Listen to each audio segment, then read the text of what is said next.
இந்த வாலிப முகாமில் ஆக்சுவலாக வாலிபர் விடுதலை முகாம், கரெக்டாக ஐயா மறுபடியும் எதாவது சொன்னது எனக்கு வந்து வாலிபர் மத்தியில் ஒரு விடுதலை யார் கொடுப்பா?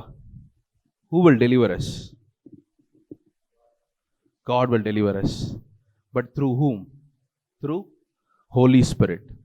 பரிசுத்த ஆவியானவர் எங்கு உண்டோ அங்கு விடுதலையும் உண்டு. So it's not singular. விடுதலைன்னா ஞானம், பொக்கிஷம், சமாதானம், சந்தோஷம் எல்லாமே உண்டு. என் வாழ்க்கையில் கர்த்தர் எனக்கு எப்படி விடுதலை கொடுத்தார் என்பதை உங்களோடு கூட பகிர்ந்து கொண்டு உங்களை உற்சாகப்படுத்தும்படி நான் விரும்புகிறேன். அல்லேலூயா. வாலிபர்கள் கர்த்தருக்குள் விடுதலையாக இருப்பது, என் வாழ்க்கையில் நான் அநேக காரியங்களிலே தவறினேன். இதே சர்ச்சில் 2013ஆம் ஆண்டு நான் காலேஜ் படிச்சுட்டு இருந்தேன். அப்போ இந்த சர்ச்சில் ஒரு 3 நாள் கன்வென்ஷன் கூட்டம் நடத்தினாங்க. அப்போ அந்த சமயத்தில் பார்த்தீங்கன்னா எனக்கும் ஆண்டவருக்கும் தூரம். நான் வந்து உங்களை மாதிரி மார்க்குக்காக இல்லை ஏதாவது எனக்கு இதை கொடுங்க, எனக்கு அதை கொடுங்க, எனக்கு அந்த செல்ஃபோன் வாங்கி கொடுங்க, எனக்கு அது கிடைக்கணும் இது கிடைக்கணுன்றதுக்காக தேடின ஆள் தான் நான்.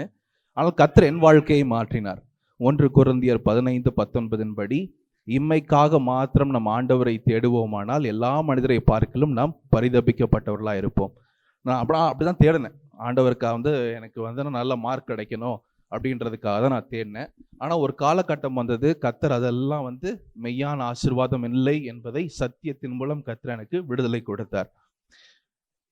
பரிசுத்த ஆவியானவர் நம்மை நிரப்ப வேண்டுமானால் நம்மிடத்துல கர்த்தர் விரும்புகிற காரியம் என்னன்னு பார்த்தீங்கன்னா, நம்ம கர்த்தருக்கு காத்திருக்கணும். which is a very challenging one. வாலிபர்கள் என் லைஃப்பில் ரொம்ப சேலஞ்சிங்காக இருந்தது. அப்போ 2013-14 அந்த அளவுக்கு செல்ஃபோனு, யூடியூபு, இன்ஸ்டாகிராமு அந்த அளவுக்கு ரொம்ப க்ரேஸாக இல்லை. ஸோ அதனால் டைம் இருந்தது. அதனால் அதை ஒரு சாக்கு போக்காக காட்டி இப்போ நம்ம தேடக்கூடாதுன்னு கிடையாது. இப்போவும் நம்ம ஆண்டவருக்கு டைம் ஒதுக்குறோன்னா ஒதுக்கலாம். அப்படி இருக்கும் பொழுது நான் ஒவ்வொரு நாளும் ஆண்டவர் சமூகத்தில் போவேன். இந்த கன்வென்ஷன் கூட்டத்தில் பார்த்தீங்கன்னா ஸ்பெசிஃபிக்காக அவங்க ஜெபிக்கும் பொழுது எனக்கு எப்படிப்பட்ட அனுபவம் இருந்ததுன்னா, விடுதலையின் அனுபவம் எப்படி இருந்ததுன்னா, மெழுகு பார்த்துருக்கீங்களா? மெழுகு உருகும் பார்த்துருக்கீங்களா? ஒரு கேண்டிலில் பேர்ன் பண்ணிங்கன்னா மெழுகு உருகும். அப்படிப்பட்ட ஒரு அனுபவம் எனக்கு வந்து அதை விவரிக்க முடியாது. It's a super natural touch. இயற்கைக்கு அப்பாற்பட்ட ஒரு தொடுதல். அது எனக்கு இனிஷியலாக வந்து அது பரிசுத்த ஆவியின் தொடுதல் என்றது எனக்கு தெரியல. ஆனால் ஒவ்வொரு டைம் நான் வந்து ஆண்டவர் சமூகத்தில் போய் ஜெபம் பண்ணும் பொழுது கர்த்தர் அந்த தொடுதலை கர்த்தரனுக்கு தந்துட்டே இருப்பார். அப்போ நான் ஒரு வாட்டி ஐயா கிட்ட வந்து இதே சர்ச்சில் வந்து கேட்டேன், ஐயா எனக்கு இந்த மாதிரி அனுபவம் இருக்குது, அது என்னன்னு தெரியல எனக்கு அப்படின்னு சொல்லும்போது கேட்கும் பொழுது அதுதான் பரிசுத்த ஆவியானவர் அப்படின்றார். நான் அதை பெற்றுக்கொள்ளும் பொழுது என்னுடைய வயது 21, இப்பொழுது எனக்கு 32, 10 வருஷ காலம் ஆயிடுச்சு. ஆனால் பரிசுத்த ஆவியானவர் இன்னும் என்னை தொட்டு கொண்டு இருக்கிறார். ஒவ்வொருவருக்கும் அது அவசியம். முந்தி காலத்தில் வந்து இட்ஸ் அ லக்ஸரி. யாராவது ஒருவர் அது பெற்றுக்கொள்ளுவாங்க. பெரிய பெரிய ஊழியக்காரர்கள் முழிரவு ஜெபம் நடக்கும், அந்த இடத்துல போய் நம்ம பெற்றுக்கொள்ளுவோம். ஆனால் இந்த கடைசி காலகட்டத்தில் வாலிபர்களுக்கு விடுதலை வேணும்னா பரிசுத்த ஆவின் அபிஷேகம் இல்லாமல் நம்மளால செயல்படவே முடியாது. ஆனால் பரிசுத்த ஆவின் அபிஷேகம் நமக்குள்ள இருக்கணும் அப்படின்னா கர்த்தருக்கு காத்திருக்கிறவர்களோ புது பலன் அடைந்து கழுகுகளை போல சட்டைகளை அடித்து எழும்புவார்களாம். நான் ஒரு நல்ல எக்ஸாம்பிள் உங்களுக்கு நான் பைபிளில் சொல்லணும்னா, நியாயாதிபதிகளின் புஸ்தகம் 14ஆம் அதிகாரம் 6ஆம் வசனம் எடுத்துள்ள வாசிங்கம்மா. Judges chapter 14 verse 6. அப்பொழுது கர்த்தருடைய ஆவி அவன் மேல் பலமாய் இறங்கினதினால் அவன் தன் கையில் ஒன்றும் இல்லாதிருந்தும் அதை ஒரு ஆட்டுக்குட்டியை கிழித்து போடுவது போல் கிழித்து போட்டான். ஆனாலும் தான் செய்ததை அவன் தன் தாய் தகப்பனுக்கு அறிவிக்கவில்லை. மற்ற போர்ஷன்லாம் விட்டுருங்க. ஃபர்ஸ்ட் லைன் மட்டும் ரெடி படிங்கம்மா. அப்பொழுது கர்த்தருடைய ஆவி அவன் மேல் பலமாய் இறங்கினதினால், கர்த்தருடைய ஆவியானவர் பலமாய் இறங்கினதினால். அதே அதிகாரத்துல 19 மறுபடியும் வாசிங்க. கர்த்தருடைய ஆவி அவன் மேல் இறங்கினதினால் அவன் அஸ்கலோனுக்கு போய் அவ்வூராரில் 30 பேரை கொன்று அவர்களுடைய வஸ்திரங்களை உரித்து கொண்டு வந்து விடுகதையை விடுவித்தவர்களுக்கு அந்த மாற்று வஸ்திரங்களை கொடுத்து கோபம் மூண்டவனாய் புறப்பட்டு தன் தகப்பனை விட்டு போய்விட்டான். போய்விட்டான். தன் தகப்பனை விட்டு போய்விட்டான். நியாயாதிபதிகளின் புஸ்தகம் 15ஆம் அதிகாரம் 14ஆம் வசனம் வாசிங்க. அவன் லேகி வரைக்கும் வந்து சேர்ந்த போது ம்ஹும். பெலிஸ்தர் அவனுக்கு விரோதமாய் ஆரவாரம் பண்ணினார்கள். அப்பொழுது கர்த்தருடைய ஆவி அவன் மேல் பலமாய் இறங்கினதினால் அவன் புயங்களின் கட்டியிருந்த கயிர்கள் நெருப்புப்பட்ட நூல் போலாகி அவன் கட்டுகள் அவன் கைகளை விட்டு அறுந்து போயிற்று. அவன் கட்டுகள் அவன் கைகளை விட்டு அறுந்து போயிற்று. என்ன ரீசன்? கர்த்தருடைய ஆவியானவர் அவன் மீது பலமாய் இறங்கினதினால். Are we waiting in the presence of the Lord? Sometimes like நீங்களா வாலிபலா இருக்கீங்க, எல்லாரும் வேதத்தை வாசிப்பீங்க, அட்லீஸ்ட் ஒரு வாட்டி அதை வாசிச்சிருப்பீங்க. ஒரு முறை 2 முறை ஆண்டவர் வந்து உங்களை அபிஷேகத்தினால் நிரப்பியிருக்கலாம். ஆனால் நீங்க அதை டெய்லி உங்க வாழ்க்கையில அபியாசப்படுத்துறீங்களா? Are we thirst for the Lord? மான்கள் நீரோடை வாஞ்சிப்பது போல என் ஆத்துமா உம்மை வாஞ்சிக்கிறது சுவாமி. அப்ப நம்ம ஒவ்வொரு நாளும் ஆண்டவருடைய சமூகத்துக்கு போடும் பொழுது, எனக்கு எக்ஸாம்ல நல்லா மார்க் கொடுங்க, கண்டிப்பா செய்வார். எனக்கு ஒரு ஐபோன் வாங்கி கொடுங்க, ஆண்டவர் செய்வார்.